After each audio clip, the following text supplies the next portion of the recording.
सरकार ऐतिहासिक काम कर रही है। दशकों से लंबित राम जल सेतु लिंक परियोजना को मूर्त रूप दिया जा रहा है। 91,000 करोड़ रुपए की इस परियोजना से 17 जिलों के 3.25 करोड़ लोगों को पानी मिलेगा, अर्थात प्रदेश की लगभग 40% आबादी को पेयजल उपलब्ध होगा। 4,83,000 हेक्टेयर क्षेत्र में सिंचाई सुविधा विकसित होगी। इस महत्वाकांक्षी परियोजना को गति देते हुए 26,000 करोड़ रुपए के कार्यादेश जारी किए जा चुके हैं। वहीं यमुना में MOA संपन्न हो चुका है और शेखावाटी तक पानी का पहुंचने का मार्ग प्रशस्त हुआ है। इस परियोजना के तहत 577 MCM यमुना जल लगभग 295 किलोमीटर लंबी पाइपलाइन के माध्यम से राजस्थान लाया जाएगा। लगभग 34,000 करोड़ रुपए की इस परियोजना से सीकर, झुंझुनू, चूरू सहित लगभग 75 लाख लोगों को स्थायी पेयजल सुरक्षा मिलेगी। देवास के तृतीय और चतुर्थ फेज परवन बहुउद्देशीय परियोजना इंदिरा गांधी नहर परियोजना के माध्यम से भी प्रदेश में पेयजल, सिंचाई और जल भंडारण क्षमता का लगातार विस्तार हो रहा है। साथियों, वंदे गंगा जल संरक्षण जन अभियान के माध्यम से जल स्रोतों की सफाई, पौधारोपण, कैच द रेन जल संचय, जन भागीदारी से वर्षा जल संचय, कर्म भूमि से मातृभूमि अभियान से प्रवासी राजस्थानियों को जोड़कर संरचनाओं का पुनर्निर्माण हो रहा है। अमृत सरोवर के निर्माण, जल स्रोतों के पूजन जैसे कार्यक्रम को जन आंदोलन का रूप दिया जा रहा है, जिससे राजस्थान में पानी की वर्ष भर उपलब्धता सुनिश्चित रहेगी। हमारी सरकार ने प्रदेश के विद्युत तंत्र को मजबूत कर एक ऐतिहासिक काम किया है। हमारी सरकार ने विद्युत उत्पादन क्षमता में 12,000 मेगावाट से अधिक की बढ़ोतरी की है। हमारी कुल क्षमता 34,000 मेगावाट से भी अधिक हो गई है। इसलिए अब हम बिजली खरीदने की जगह बिजली बेचने वाले राज्य की श्रेणी में आ गए हैं। राजस्थान सौर ऊर्जा क्षमता में प्रथम एवं अक्षय ऊर्जा क्षमता में देश में दूसरे स्थान पर है। राजस्थान कुसुम कंपोनेंट A और C में देश में प्रथम स्थान पर है। 26 जिलों में किसानों को दिन में बिजली प्रारंभ हो चुकी है। साथ ही हमने 2700 करोड़ से अधिक का कर्ज भार भी कम किया है। प्रदेश में हमने सड़कों के नेटवर्क, सार्वजनिक यातायात में अभूतपूर्व इजाफा किया है। हमने सिर्फ 31 माह में 18,000 किलोमीटर से अधिक नवीन सड़कों का निर्माण किया है। प्रधानमंत्री मोदी जी के नेतृत्व में Rajasthan national high speed corridor greenfield express के निर्माण से सबसे अधिक लाभान्वित हुआ है। देश भर में कुल 10,389 किलोमीटर के हाई स्पीड कॉरिडोर एवं ग्रीनफील्ड एक्सप्रेस को मंजूरी दी है, जिसमें प्रदेश में 1,192 किलोमीटर लंबाई के एक्सप्रेस का निर्माण हुआ है। यह देश के किसी भी राज्य से अधिक है। इस लिहाजा से वर्तमान में निर्मित देश के 10% नेशनल हाईवे एक्सप्रेस राजस्थान से होकर गुजरते हैं। आदरणीय प्रधानमंत्री जी ने जयपुर मेट्रो फेज 2 के लिए 13,000 करोड़ से अधिक की सौगात दी है। गांव के विकास, गरीब कल्याण, किसान भाइयों को संबल देने की दिशा में हमने अभूतपूर्व कार्य किया है। किसान राजस्थान की अर्थव्यवस्था की रीढ़ है, राजस्थान के विकास का आधार है। विकसित राजस्थान 2047 का महत्वपूर्ण भागीदार है। प्रधानमंत्री किसान सम्मान निधि के अंतर्गत किसानों को मिलने वाली वार्षिक सहायता 6,000 से बढ़ा करके 9,000 रुपए की गई है। अब तक राजस्थान के 76 लाख से अधिक किसानों को 13,734 करोड़ रुपए से अधिक की राशि हस्तांतरित की जा चुकी है। 2,31,000 से नए कृषि कनेक्शन जारी किए हैं। बिजली बिलों में 61,000 करोड़ रुपए का अनुदान दिया। इस वर्ष हमने गेहूं पर समर्थन मूल्य से ऊपर 150 रुपए बोनस दिया। 1 करोड़ से अधिक किसानों को करीब 67,000 करोड़ रुपए के ब्याज मुक्त अल्पकालीन फसली ऋण वितरित किए। हमारा लक्ष्य है किसान की उपज बढ़े, किसान की लागत घटे, किसान की आय बढ़े। हमारे लिए विकास का वास्तविक अर्थ है समाज की अंतिम पंक्ति में खड़े व्यक्ति के जीवन में बदलाव आए। अंत्योदय हमारा लक्ष्य है। जिस गरीब के पास घर नहीं उसे घर मिले, जिसके पास रोजगार नहीं उसे रोजगार मिले, जिस बुजुर्ग के सहारे की जरूरत है उसे पेंशन मिले, जिस दिव्यांग भाई बहन को सहायता चाहिए उसे सम्मान के साथ सहायता मिले। यही अंत्योदय है।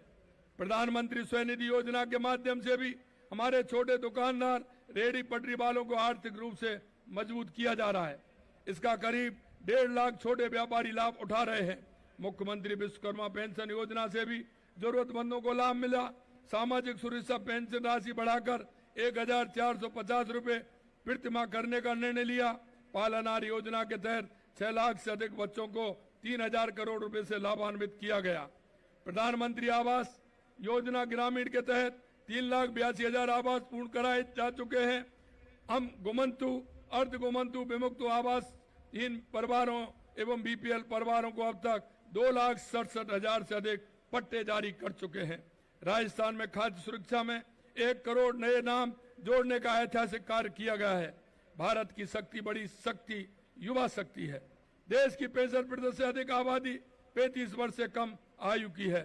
हमारी डबल इंजन सरकार ने पिछले 2.5 साल में युवाओं के सर्वांगीण विकास के लिए अनेक कदम उठाए हैं।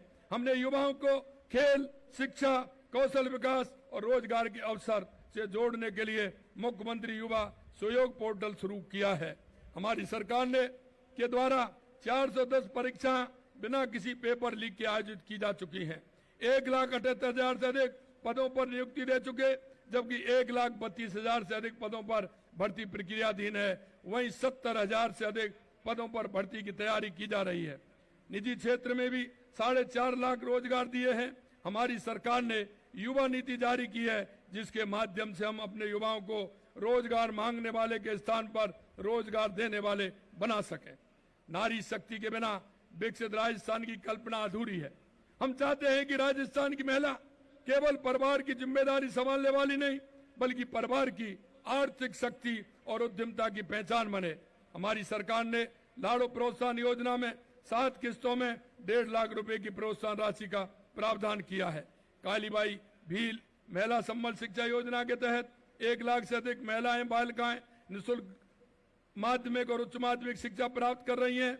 मुख्यमंत्री नारी शक्ति प्रशिक्षण एवं कौशल संवर्धन योजना के तहत 2 लाख से अधिक महिलाएं और बालिकाओं को डिजिटल साक्षरता एवं डिजिटल कौशल प्रदान किया गया है। मुख्यमंत्री नारी शक्ति उद्यम प्रोत्साहन योजना के तहत महिला एवं स्वयं सहायता समूह को दिए जाने वाले ऋण की सीमा 50 लाख रुपए से बढ़ा करके 1 करोड़ रुपए की गई है। लखपति दीदी योजना के माध्यम से करीब 25 लाख महिलाओं को प्रशिक्षण दिया गया एवं 19 लाख महिलाएं लखपति दीदी बन चुकी हैं। आंगनबाड़ी कार्यकर्ता, सहायिका, साथियों आदि मानदेय कार्मिकों को दे मानदेय में 3 साल से लगातार 10% वृद्धि की गई है। प्रधानमंत्री मातृ वंदन योजना में देय राशि 5,000 रुपए से बढ़ा करके 6,500 रुपए की गई। दिव्यांग गर्भवती महिलाओं के लिए राशि बढ़ाकर 10,000 रुपए की गई।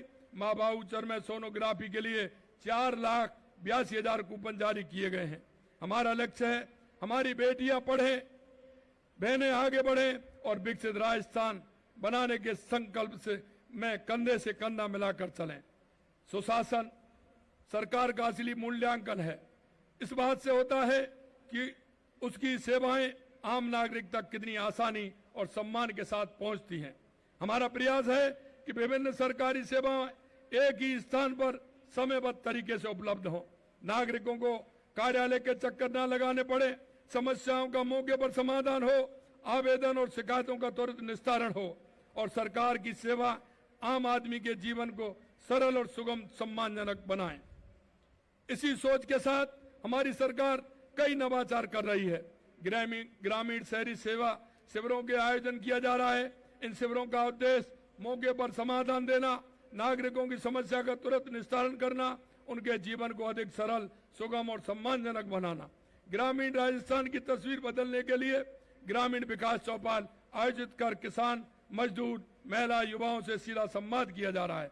ग्राम विकास रथ अभियान से सरकार की कल्याणकारी योजनाओं को गांव-गांव तक पहुंचाया गया है। विकसित मुख्यमंत्री विकसित ग्राम विकसित वार्ड अभियान से हम गांवों और वार्डों के विकास के लिए वर्ष 2047 तक की योजना बना रहे हैं। हमारी सरकार राजस्थान की आर्थिक रूप से सशक्त बनाने के विजन के साथ काम कर रही है। यही वजह रही है कि आपने अपने कार्यकाल के पहले ही वर्ष में आयोजित किए गए राइजिंग राजस्थान इन्वेस्टमेंट समिट में 35 लाख करोड़ के एमओयू हुए। इनमें से 9 लाख करोड़ के एमओयू पर काम शुरू हो चुका है। हमने प्रदेश में निवेश का माहौल बनाने के लिए 36 नई नीतियां भी जारी की हैं। आज राजस्थान अभूतपूर्व आर्थिक प्रगति करते हुए देश के अग्रणी राज्यों में अपनी सशक्त पहचान बना रहा है। राजस्थान आज देश की 7वीं सबसे बड़ी अर्थव्यवस्था है। हमारी सरकार ने प्रदेश की अर्थव्यवस्था को वर्ष 2030 तक $350 बिलियन और 2047 तक $4.3 ट्रिलियन पर पहुंचाने का संकल्प लिया है। हमारी डबल इंजन सरकार के प्रयासों से ही राजस्थान की जीएसडीपी विकास दर 12% से अधिक पहुंच गई है। प्रति व्यक्ति आय में उल्लेखनीय वृद्धि होकर 2 लाख के पार पहुंच गई है। प्रदेश में शांति और सुरक्षा वातावरण हो, इसके लिए हमने कई बड़े कड़े कदम उठाए हैं। सांप्रदायिक रूप से संवेदनशील क्षेत्रों में जबरन पलायन और संपत्तियों की बिक्री पर रोक लगाने के लिए राजस्थान अशांत क्षेत्र कानून लेकर आए हैं। इसे लोगों को अपने घर, अपनी पुश्तैनी जमीन और अपनी पहचान छोड़ने के लिए मजबूर नहीं होना पड़ेगा। प्रलोभन और अथवा कपटपूर्ण धर्मांतरण के प्रयासों को रोकने के लिए हमारी सरकार द्वारा विधि विरुद्ध धर्म संपरिवर्तन से कानून बनाया गया है। भारतीय संविधान का अनुच्छेद 44 राज्य को सभी नागरिकों के लिए समान नागरिक संहिता लागू करने के निर्देश देता है। हमारी सरकार इसी संवैधानिक भावना के अनुरूप राजस्थान सिविल संहिता 2026 लाने की दिशा में काम कर रही है। ये कानून प्रदेश के सभी नागरिकों के लिए एक समान कानून सुनिश्चित करेगा। हमारी सरकार अपराध और भ्रष्टाचार पर जीरो टॉलरेंस की नीति पर काम कर रही है। परिणाम स्वरूप अपराध घटे हैं और प्रदेश में अमन और चैन का वातावरण बना हुआ है। आज प्रदेशवासियों से एक अपील करना चाहूंगा। हरी कृपा से प्रदेश में अच्छी वर्षा की शुरुआत हो गई है और ये मौसम वृक्षारोपण के लिए उपयुक्त होता है। मेरा प्रदेशवासियों से आग्रह है कि इस वर्षा काल में अपनी क्षमता के अनुरूप अधिक से अधिक पौधारोपण करें। ये हमारे आने वाली पीढ़ियों के लिए एक उपहार के जैसा होगा। हमारी सरकार ने भी एक पेड़ मां के नाम अभियान हरियाणा और राजस्थान के तहत 24 करोड़ पेड़ लगाए हैं और हमने 50 करोड़ पेड़ लगाने का लक्ष्य तय किया है। आप सभी के सहयोग से हम इस लक्ष्य को प्राप्त कर लेंगे। आज बीकानेर की इस ऐतिहासिक धरती से मैं राजस्थान के प्रत्येक नागरिक से आह्वान करना चाहता हूं। हमारे सामने वर्ष 2047 का लक्ष्य है। जब भारत अपनी स्वतंत्रता के 100 वर्ष पूरे करेगा तो भारत कैसा होगा, राजस्थान कैसा होगा। हमको यकीन है कि हमारा राजस्थान ऐसा होगा जहां हर घर तक विकास का उजियारा चमकेगा, जहां हर बच्चे तक शिक्षा का दीपक दमकेगा, जहां हर महिला सशक्त और संबल होगी और जहां हर किसान की मेहनत सफल होगी। आइए हम सब मिलकर संकल्प लें कि 2047 में विकसित भारत का सपना साकार होगा। 2047 का राजस्थान भारत का अग्रणी राज्य होगा और जब भारत अपनी स्वतंत्रता के 100 वर्ष पूरा करेगा तब तिरंगा दुनिया के शिखर पर भारत के गौरव और सामर्थ्य और आत्मविश्वास का प्रतीक बनकर के लहरा रहा होगा। इसी विश्वास के साथ भारत माता की